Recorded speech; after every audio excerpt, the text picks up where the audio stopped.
Hi, and welcome back. In this video, we will explore what a product backlog is, how it is initially created, and what its key characteristics are. Every product backlog is a container, and it contains ultimately all the requirements that we have. Initially, those requirements are created based on the product goal that we want to achieve.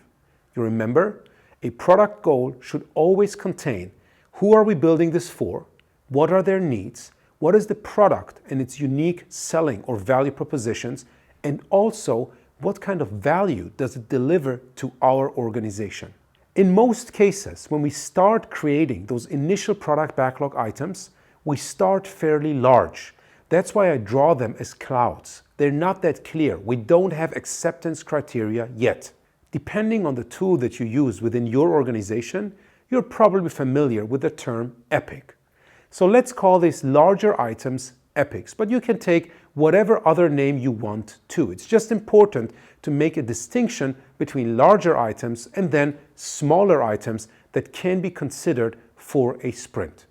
These epics can be component-based. For example, if we look at a truck, it could be the cabin, it could be the powertrain, it could be XYZ. The epics can also be goal-based, and that's usually much easier, both in terms of creating the product backlog items and then later also for prioritization. Writing epics as goals has many benefits. First, it's much easier to create them, and second, it is much easier to then prioritize them. So let's again look at the example of the truck. A goal was to have better safety. Another goal was to have less back pain. And each of those goals can be an epic in our initial product backlog. It is fairly obvious that this initial product backlog is not good enough for our sprint planning because developers can't select these items which are A, too big, but maybe even not prioritized as part of their sprint planning. So what we do now is what we refer to as product backlog refinement. And in our previous video, where we looked at the 3C model, we already got a good understanding of what happens in a refinement, which is mainly the conversation between a product owner and the developers. That conversation not only results in adding acceptance criteria to items, but also making these items smaller in themselves. Whenever you're writing down acceptance criteria and you have multiples ands or ors as part of your acceptance criteria, it's a pretty good clue that you can make a cut and make that specific item smaller.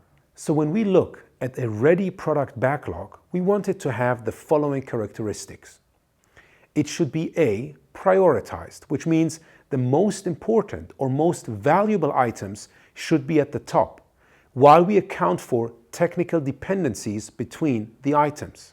Second, we want the product backlog to be detailed appropriately based on the prioritization.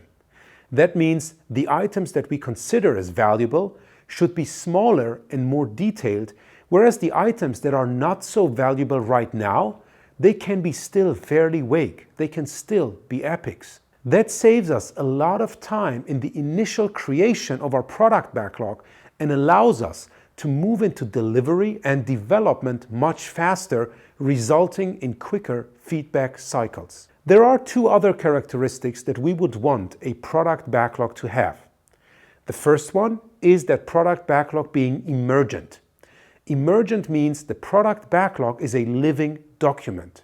Based on the conversations with our stakeholders, we would probably add new items to our backlog, reprioritize existing items, break them down, or maybe remove items that are not longer valuable to us.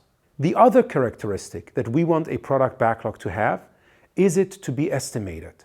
This does not have to be the full backlog, but ideally the part at the top which we have already detailed down. So looking at all four characteristics, we can quickly summarize and also remember them based on the following acronym. Roman Pickler, a fellow trainer, created this acronym a few years ago, and it's called DEEP.